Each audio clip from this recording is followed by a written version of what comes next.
Welcome to the MasterClass on Finance Transformation. I'm Darren Brown, Order to Cash Specialist. I'm joined by our Director of Customer Success, Andrea Baker. In this class, we're going to focus on evolving finance transformation landscape.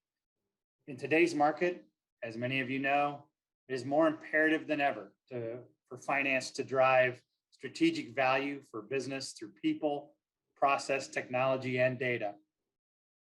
We're going to start off the meeting with 5 common pitfalls that finance teams need to navigate with transformation.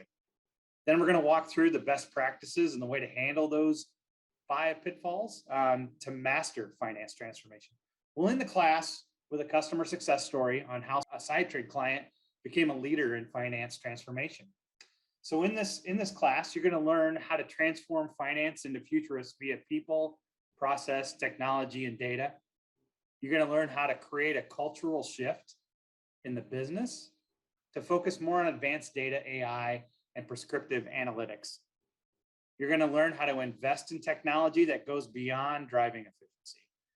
You're going to learn how to retain teams by enabling employees with technology and data. And you're going to establish a tighter partnership between finance and IT, which I think is so important these days. So let's start with those 5 common pitfalls, and we're going to get Andrea's take on those too. Andrea, let's start with number 1. One of the pitfalls, the biggest pitfalls we see a lot when companies go to transform their finance is keeping to the status quo. Absolutely, and thank you for inviting me along. Yeah, the status quo is something that I think we all see from different perspectives, whether it's, hey, it's always been done this way, or there's no compelling event to change it. But actually, I think there's some drivers of complexity under there. And one of those is that potentially you can have quite a narrow field of vision. So within a finance team, there can be some silos and there can be some reticence to really understand what goes on in the wider finance community and within the other value chains. And what really happens then is you narrow the understanding of what transformation is. So the understanding that it's to do something differently with technology is well understood, but actually that brings quite a lot of fear and a little bit of uncertainty with the people that it could affect. The other problem that we often see is that the function of finance is seen as a cost and not a value add. So the ability to take those strategic insights that actually sit within a finance department and reveal them to the rest of the company can be a challenge. So with CFOs constantly pressured on cost, one of the things they have to do is they have to lead the way. So by reducing the cost base for the finance toolkit and for the finance team, they're actually demonstrating that for the rest of the business. But actually that can sometimes be a double-edged sword, and they can cut themselves too deeply, too quickly without doing the correct transformation. The other complexity, and the other perhaps the inhibitor of progress here, is that there are a number of other ways to get cash. So CFOs and investors and stakeholders often look to the banks first and foremost, when actually they could be looking at their own sales ledger and releasing that cash from the sales that they've made. So those for me are the 3 biggest things that we see as those drivers of complexity. One of the things we did do was some market research around how the status quo really displays itself within some finance departments. And one of the things that we found that was really quite eye-opening is that something like 47% of finance departments rest their strategic and critical finance processes on Excel spreadsheets. Now, that's not to say that Excel doesn't have its place, we all love it, but actually, is it the right tool? And that status quo is sometimes reinforced by the fact that finance people are very comfortable with their spreadsheets. So investing in transformation can often be easier for departments that are outside of finance, because finance always has to keep an eye on that cost. And also the digital transformation tends to mean things like just upgrading the ERP. And you say just upgrading the ERP, but upgrading your ERP is a 2 to 3 year endeavor, probably longer if you've got a lot of choices to be made. One of the things that we're going to see, I think, coming up is really how the impact of interest rates and inflation has on the CFO decisions, whether or not that actually reinforces the status quo because they don't want to take any risk. But above all, we know that the change is hard and that there's always fear of changes. And finance people are often there to reduce risk and not take it. Yeah, beautifully said, Andrea. And let's face it, when we look at keeping the status quo, especially in a finance group, if your finance area is broken, you've got bigger problems, right? So it's kind of the last area you might turn an eye to. So absolutely, yeah. So let's talk about another pitfall. We hear the word RPA a lot, and a lot of investments going into robotic process automation and robotic process automation only. So what are your thoughts on that, Andrea?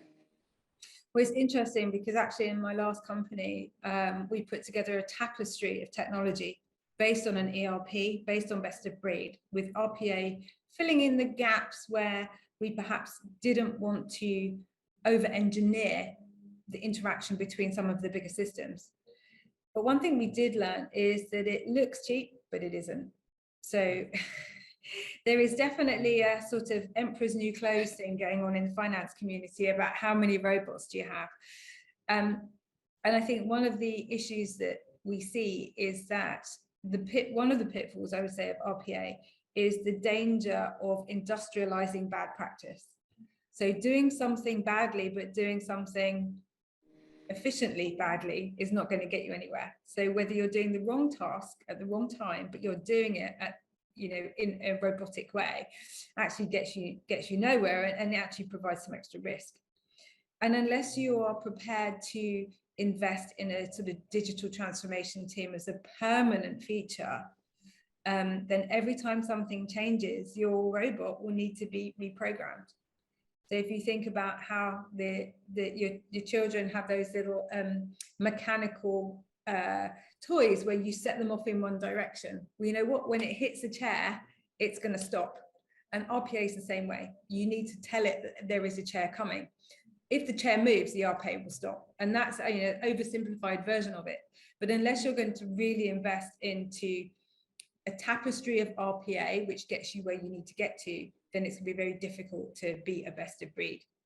And just as another point on that, when you have bots relying on bots, it's like the domino effect. If one goes, the others then can't do their sequential tasks. So one error can produce a lot more errors downstream. And of course, the proliferation of robots, and we're finance people at heart, also brings together a proliferation, I should say that again, proliferation of reporting and controls. Because you need to know what that bot's doing, just like you need to know what a cash collector or a cash applier is doing. You still need to have that visibility. So having one bot look at another bot just means you need a person looking at a bot looking at another bot.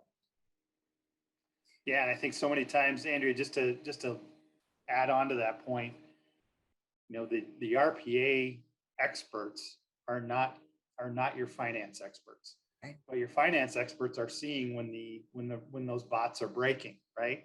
Unfortunately, they're not the maintenance team to fix those bots. So now you've got a cascading, kind of escalation process to try to figure out how to get it fixed and when to get it fixed. And it gets to be a little bit of a nightmare to manage. Yeah, and I think also if you're looking at the timing of that, if you're trying to do your month-end close, you're trying to do your final bank statement download before a quarter end, then putting a ticket into an external partner to come back and try and fix your bot isn't going to be a good place for you to be. So again, you'd need to have quite a lot of internal investment, which again, I think is a hidden cost to the RPA. You can price a robot individually, but then it's like saying I'm going to buy a car and I'm never going to put fuel in it.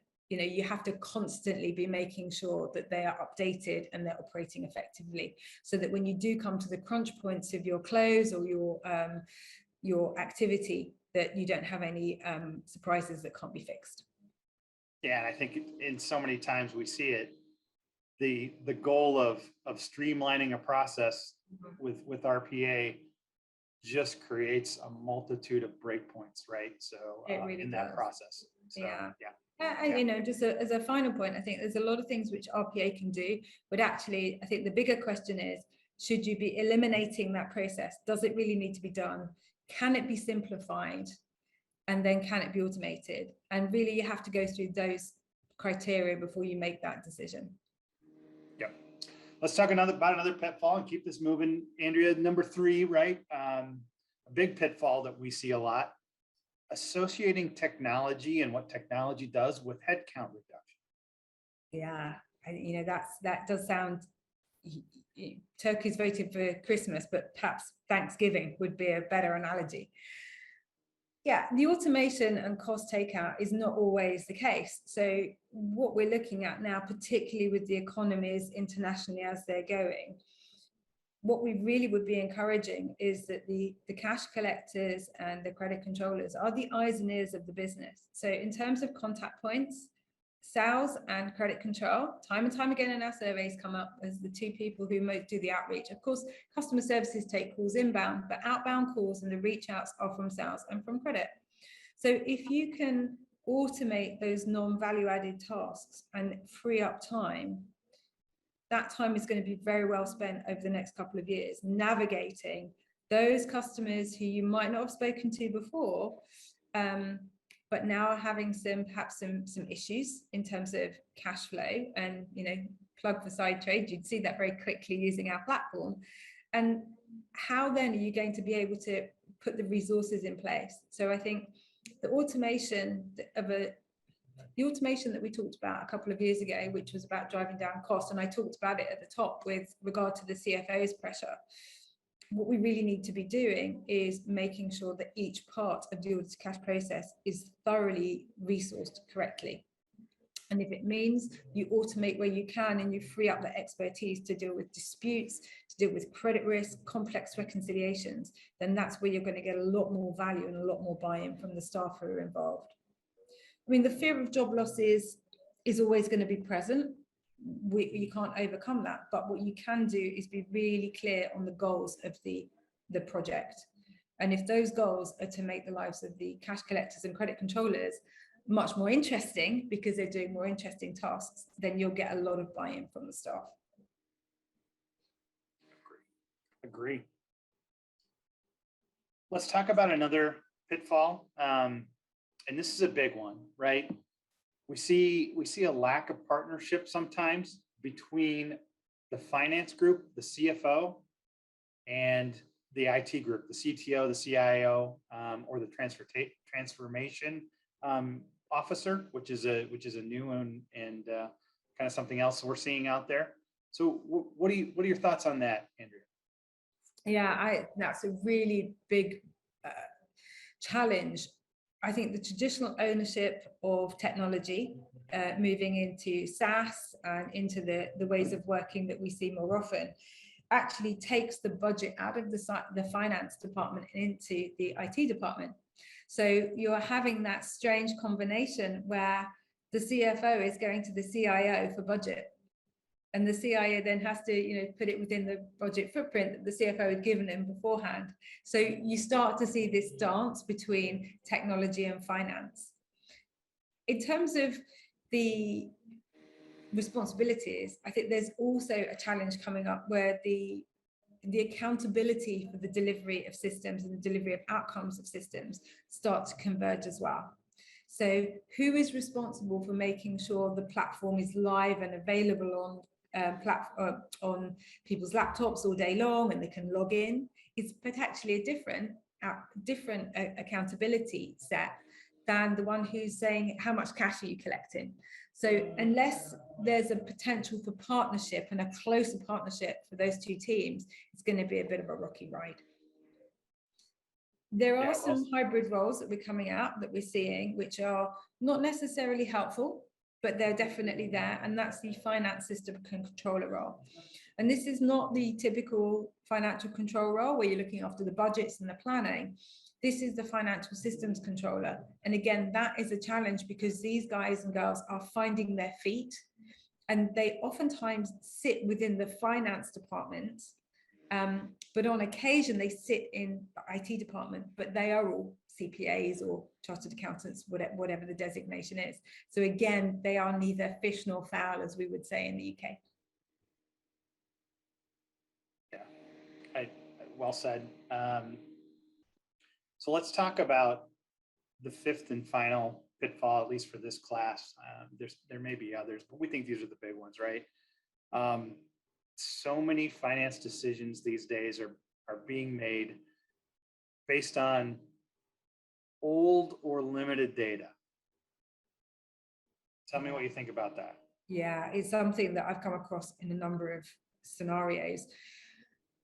I think there's old and there's old. I mean, after the pandemic, you could argue that things which happened a while ago, that we've got different modeling now. But actually, what we can start to see from our data is that things are returning to normal. But the reliance on old data is really, in my experience, wedded to two factors. One, the ERP. ERPs are amazing technology for gathering data, for storing it, and perhaps for transforming it. But it's quite static and it gets old very quickly. There's a difference, I think, as well, in terms of when you look at third-party sources of data. Credit reference agencies often get a bad rep for their information being slightly out of date, but they don't really have a lot of choice, because whilst your filings are quarterly or half yearly in the UK or annually, there's only so much you can do as a credit reference agency, and they do a great job around additional color and additional insights between those reporting points. But that said, it's still going to be historic by its very nature. The collections performance in terms of the data, I think, is really interesting, because typically you would only see the data that is relevant to your relationship with that buyer. And that, for me, is a bit of a limitation, because things can change, and what they're doing with you may not be aware of what they're doing elsewhere. You may well be their most important supplier, so they absolutely make sure that you are paid until the last minute, and then someone else, another creditor, pulls the plug, they fall into Chapter 11, and you go from being paid on time to paid not at all. That kind of an issue is, it's real and it's present when you're only looking at that particular customer's data with yourself. And I think the other thing I would say about data is that our good old friends, the IFRS standards, the granularity that we're required to go to for things like bad and doubtful debt provisions. We're now expected to go to risk levels and start to take provision decisions even before an invoice is due, based on the customer's behavior patterns. So if you don't have good, regular and up-to-date data, then you are, by your very nature, going to have to err on the side of caution. And you may well be costing, you'll be costing your company money because you're making bad debt provisions, which are higher than they need to be. But that is obviously the place of safety versus a bad debt provision, which isn't as high. So I think those three things are, for me, operationally, the biggest challenges around having old data. Yeah, I don't disagree. Let's change direction a little bit, Andrea. And so we've talked about pitfalls, and we've talked about the ugly things around those pitfalls, right? Let's talk about some happier things, right? This class is about mastering finance transformation. Let's talk about mastering those pitfalls we just discussed, right? So the first pitfall, right? Keeping the status quo, right? So, we talk about ways to master. How do we dial up the transformation projects, especially during times of change when things are bad? How do we break that cycle of let's just keep on keeping on, right? And start changing the way we look at moving forward with finance transformation. Yeah, I think one of the things for me that I've always understood for finance transformation is, to a certain degree, you make your own luck, and you have to keep your eyes and ears open as to what's going on in the wider business, because timing is everything.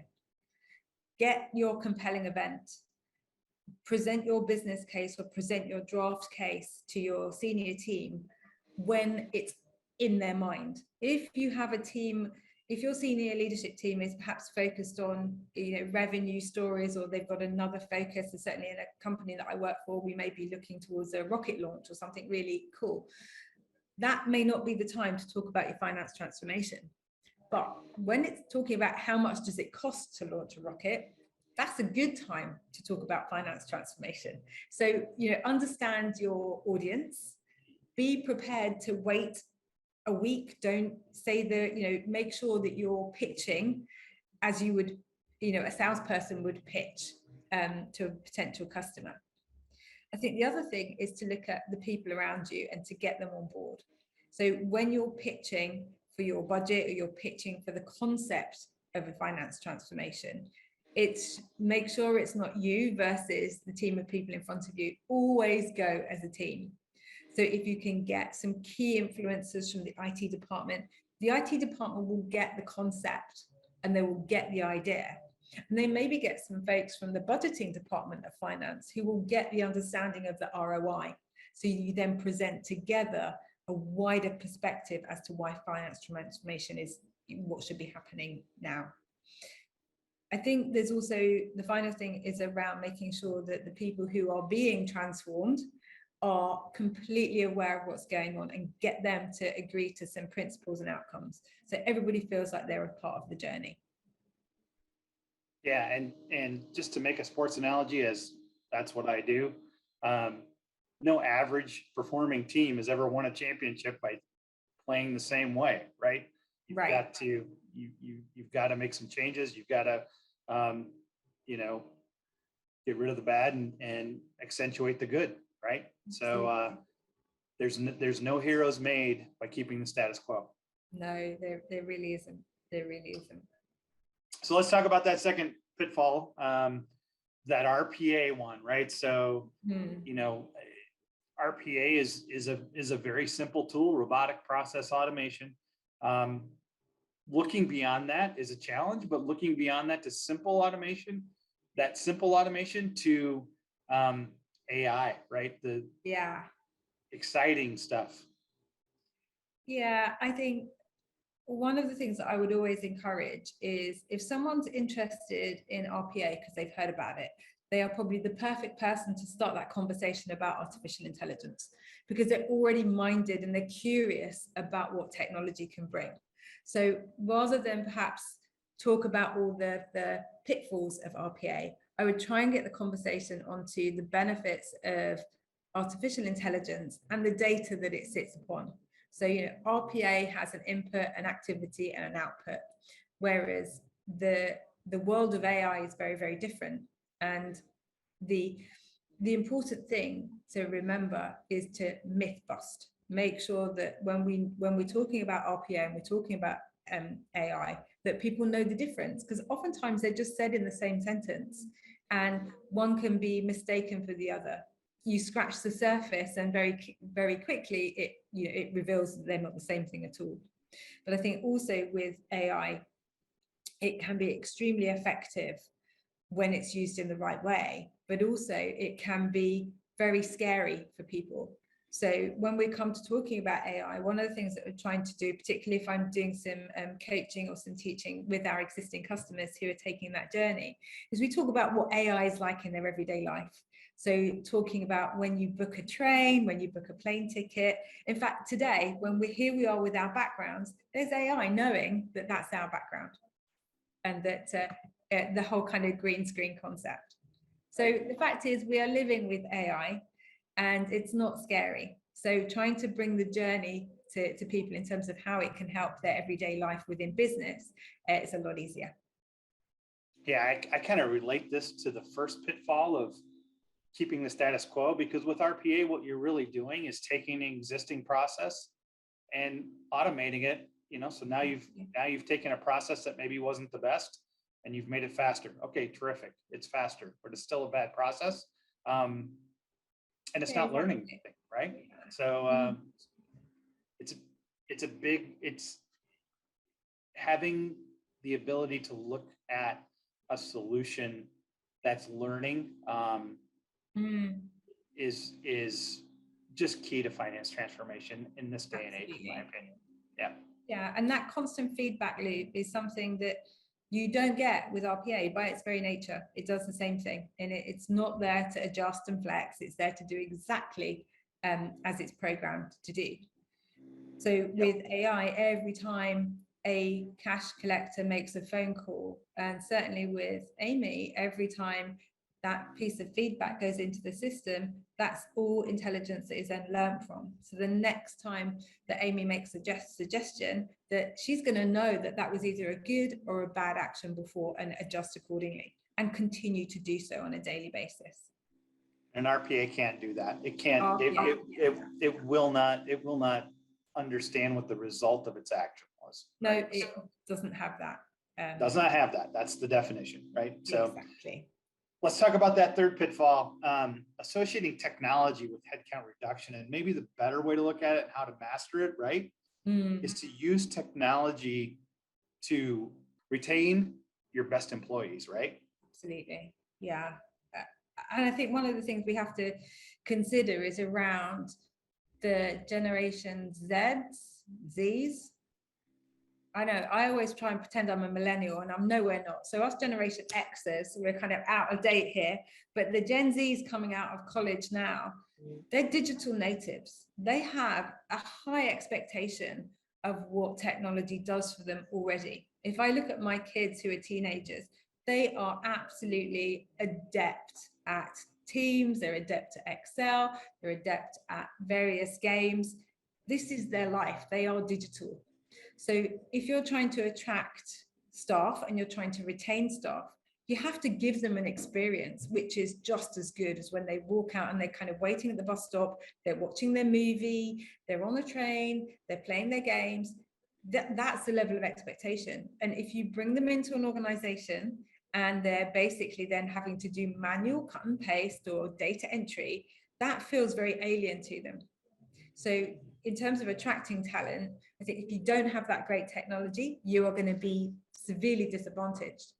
But in terms of the staffing that you have at the time you're actually going through the digital transformation, you'd be surprised about how many people aren't really scared for their jobs. They're scared that they can't adapt to the new reality. So actually, a little bit of tuition, a little bit of coaching can really help to bring out the curiosity. So I think, getting people to be completely accepting of a new way of working is a challenge. But if you can bring people to the level of curiosity and to do some exploration and do some research, perhaps give some of the people on the team an hour a week to study. So, you know what, I'm going to invest for the next month, 1 hour a week. So that's 4 hours. I know that can build up, but the time spent, maybe get someone to curate some articles, something that people can see on podcasts, just to bring some of that information about artificial intelligence and transformation to them and get them invested and get them learning again. Yeah, and I think a simple thing, as I look back on my career, I actually began as a collector, back in the day of the dinosaur, if you will. When I remember coming in and remember thinking, this has got to be the toughest job in the world because it's never done, right? I'm presented every day. I'm not daily, but I was presented weekly with a list of things to do that I was never going to finish. Yeah. And I knew that week to week, the list was going to come again, right? Yeah. A simple thing like AI, learning about, what are the best opportunities to get cash in the door today, and delivering a daily workload to a collections specialist can make all the difference in the world to the way they look at their job, right? And the way they come in. Yeah, and they become a strategic asset. So I talked earlier about being the eyes and ears of the business, and the challenge being not having enough time to become that. Well, this will give that time. So that's another benefit of the artificial intelligence and that collaborative intelligence, which says, yes, human being, you need to do this. But it's like, how I would say is a good example would be like James Bond and Miss Moneypenny. So, James Bond comes in, but he doesn't know where he's going until Miss Moneypenny tells him. So, you still need James Bond. So, sometimes maybe we should think of Amy as Miss Moneypenny. So I'm the one that's going to do the hard stuff. I'm picking up the phone to the customers. I'm having those relationship calls. But actually, which person to ring on which day and at which time, that's not necessarily a good use of a human being's time. And the AI will have that information readily available. I 100% agree. And changing someone's perspective of what they're doing. If you're just reacting to fires all the time, it's very disheartening. If you can take a proactive approach to your job and know that you're on top of what's happening next, it makes a big difference. Yeah, it does make a huge difference. Okay, onward forward. Let's talk about number 4. The partnership between the CFO and the CIO, right? How do we, and I think one of the things we need to do to master transformation is to build a collaborative bridge between finance and IT. Yeah, I mentioned before around sort of going through the budget process together as being kind of a requirement, but doesn't always come easy. And I think it's the investment that you really need to make. So as a credit control team, oftentimes your adversary, your creative partner is the sales department. And IT tends to kind of rub along, okay, next to finance. You're kind of, in the same wheelhouse and more logical people, or whatever you want to call it. But actually, the requirements for the teams are very different. So the IT team have to make sure the company is safe. They have to make sure that the cybersecurity is done, that the wheels keep going, the ship still sails. Whereas the finance department are all about the numbers and all about the costs and the revenue. So bringing those two things together is a big challenge. And one of the ways you can do it is to basically do a good old-fashioned workshop. So if you can get a group of influencers together, those who are really curious and perhaps those who are a little bit more reticent, and give them a common challenge. So give them a goal which cannot be separated between finance and IT. And it could be something like, how is the best way to measure and resolve disputes in our company? How is the best way to communicate with our customers? So neither of those things are traditionally finance or IT, but very quickly you realize that technology is the answer and finance are the ones that feel the pain. So by coming together with a couple of those very neutral questions, get some folk in a room, get them together to try and get together what we might call a true north principle. And then from there, you can start building out the collaboration. And I think it needs to be at grassroots. So I would start at the level of operational finance and operational IT folks, and then build upwards. And then at the right point, both the CFO and the CIO will know that their teams have got together and that this is a collaborative effort. But yeah, a neutral theme for a common problem to solve. Yeah, you almost go back to the beginning and about keeping the status quo. If you've got those two entities and one of them is focused on keeping the status quo and one is not, absolutely, you've got a disconnect, right? So getting them both pulling on the same side of the rope is key to a successful finance transformation. Yep. It is very much so. All right, let's talk about number 5. Relying on that old and limited data, right? So,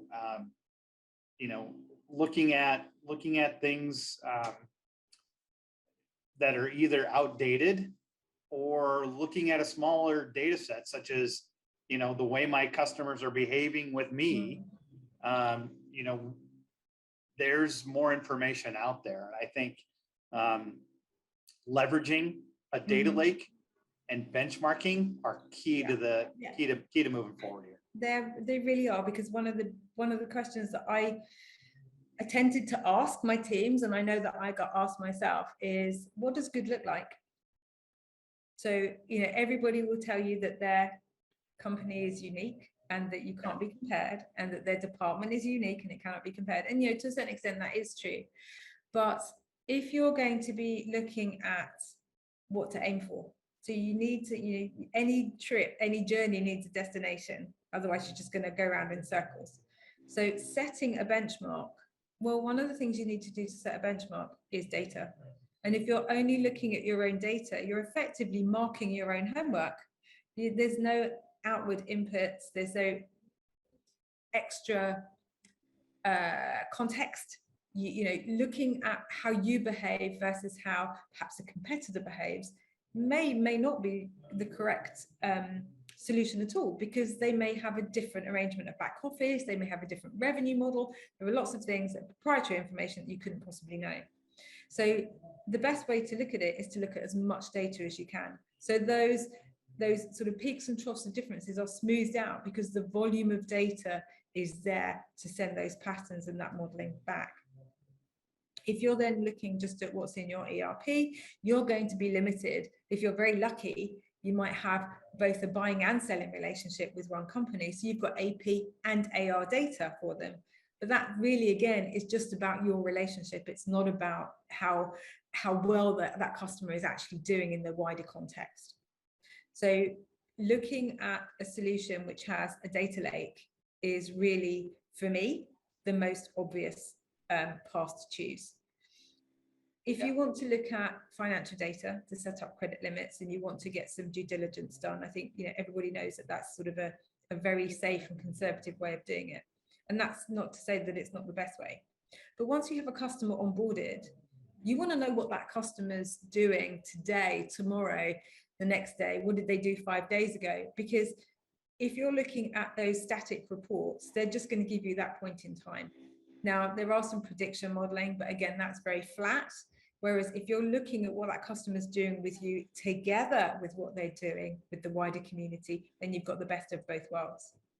So in terms of the way that the AI works, AI is only as good as the data that it's using. And I have I have the image in my head of our lovely Amy. She's swimming around a data lake. There's plenty of data. She is not going to run out of data. There's more data coming in every single day. So she's got the ability to go and find and to make the best suggestions because that data's there. If Amy was only looking at one person's data, it would be like she's kind of, jumping up and down in a puddle. It's not going to give her the ability to use all of her algorithms and the machine learning because the data's just not there for her to learn from. Yeah, I go back to the analogy of, the old map. I've got a map that can tell me get to point A to point B. If I jump in a car today, though, and I've got data that's going to be able to tell me where the cars are around me. How long it's going to take me to get there, in the current conditions, what's the weather like.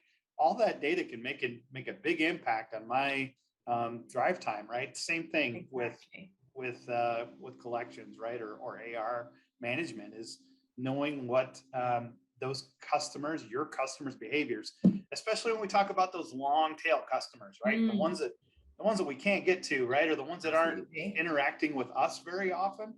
Yeah. They're interacting with everybody else. And there's a pattern there. There's patterns there to be found. And that's the beauty of having enough data for your AI to actually be super valuable to you. Yeah, absolutely. Tell me what I don't know. Right. Don't tell me what I do know. And I think that's one of the key things that helps to form the collection strategies. And also, we all tend to group customers in credit management. One of the first things you learn to do is segmentation, right? Which customers do what things and give them a particular treatment.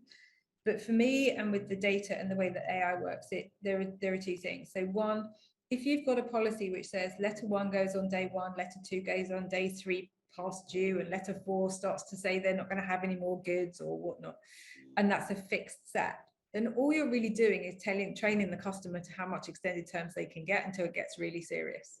So yeah, there's data in there, but all you're doing is repeating the same pattern, and you're just reinforcing whatever behavior it is, good, bad, or indifferent. Whereas if you've got the data to say today is a good day, then you don't have to put yourself into those strict limitations. And with dynamic segmentation, you can actually take the customers from one group to another automatically. So say I've got this group of customers, If they're paying me within X amount of days, data lake, then put them in this group.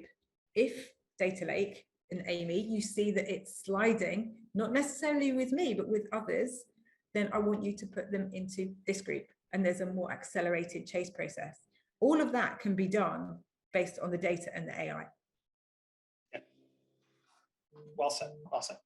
So I hear our listeners in my head, right? What they're saying to me right now is that this is really great in theory. So tell me about how it works in practice. So how do we put these into practice? What examples do we have? And Andrea, maybe you can jump on, and especially since you've had real world experience being not only our customer success leader, but a customer in the past, right? Maybe talk a little bit about challenges and steps that our customers have actually seen and the steps they've taken to solve those.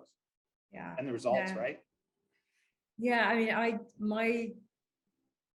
I joined this sort of side trade journey a number of years ago when we ran an RFP and side trade won our business, which we were very happy about. And one of the things that really struck us was the development of the AI and the data lake. But equally, as we've seen in those pitfalls, you have to overcome some objections and you have to overcome some fear.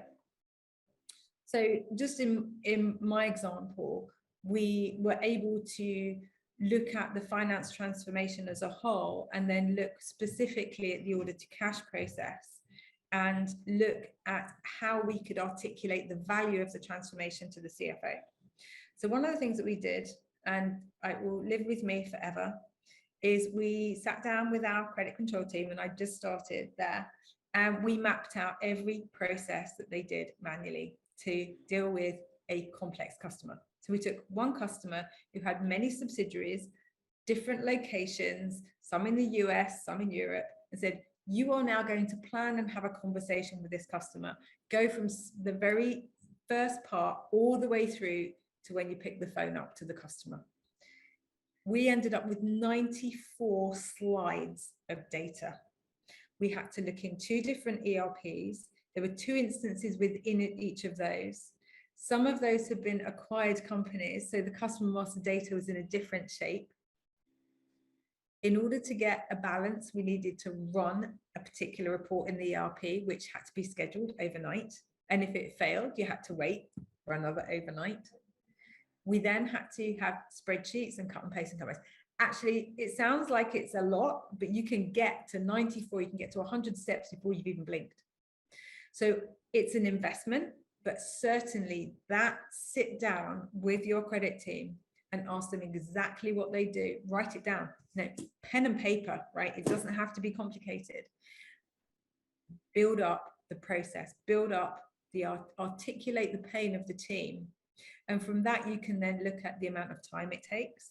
You can then take the time, the head count, the number of customers you want to talk to, and very quickly the ROI kind of appears to you, you know, how much time and money you're wasting from an efficiency perspective. And with that efficiency problem, it means that you're not effective across your ledger. So that was my top tip. You can't avoid it. You've got to dig in, work out what the processes are, and make sure that A, you're not industrializing error, because, you know, with RPA, that is a clear danger. And B, that you have a compelling business case that you need to, you know, at that right moment, when the CFO is looking down the back of the sofa for some more money, right? That's when you can say, right, here you go, I can give you some more money out of your balance sheet. We can release some DSA. Yep. Awesome. Awesome. I just want to talk about some of the customers I'm working with now. I'm very lucky because I work with all of the customers and we see some fantastic process and innovation, and the way that they use side trade can vary. One thing I think is a really good theme for success is the openness to do things a little bit differently and the openness to take a few steps in the right direction. Where I see customers succeed the most isn't where they are, you know, taking giant leaps. They're not taking giant leaps. They're taking considered, measured, understandable steps through the AI and bringing that through their customer base in a way that brings on board their finance community, it brings on board their sales teams. And often we actually are encouraging the credit managers to co-author the chasing communications and the customer communications with the sales teams. So, top tip there, it may not always land well, but if you're going to write something to a customer, as I've mentioned before, the two teams who reach out to customers more than anybody else in a company, our research shows, are sales and the cash collectors. So make sure that the alignment on those messaging is consistent and that the sales team understand what you're doing with your AI and your technology. It's not a robot phoning a customer. It's a person phoning a customer when the AI says it's the best time to phone. Yeah, I think you made a really powerful statement there. Is Andrea's role here is to work with our customers, right? A lot of SaaS companies have a customer support team. We have a customer support team, but we also have a customer success team, and that's they're different groups, right? Absolutely. Support is here to make sure that the software is running. Customer success is here with experts in order to cache, to share information about how other clients are using the solution to meet their goals, right? Yeah. And I think that's so important and so unique in the industry, is that we're there with you. We're lockstep with you to meet your goals. It's not just, hey, here's a solution, good luck, go. We're here to make sure it works. And that's a very powerful component to this. And we join at the beginning of the journey as well. We join the customer journey at the very first kickoff steerco of the project. And we are with the customers all the way through. So we set and help to set the objectives. Part of the consultation will show what the best practice should be, what some of the suggested goals would be. And then it's my job and my team's job to make sure that return on investment continues to be made. As you say, it's a SaaS platform, so we have updates and we have features, improvements happening regularly. And it's our job to make sure the customers know that there's a new feature, how they can make the best of the system, how we see the best practice network going along. And it's in our DNA to make credit teams successful, because we are all professional credit managers and we've had a history of making teams successful. Yeah, and one thing I like to point out is success for us, typically in the market isn't a day or two of DSO. It's a 40% reduction of your excess DSO on average. Sometimes we see significantly more than that, and so the results are just second to none. They really are. Yeah. Andrea, thanks for this. Very informative. Appreciate your time. I think everyone in finance and looking to transform will get a lot of tidbits out of this and gems of things to do, and especially they're looking at transforming, and that that defining moment has come up, and it's time to do this process, right? Absolutely. Well, thank you so much for asking me. It's been a real pleasure. Thank you. Thank you.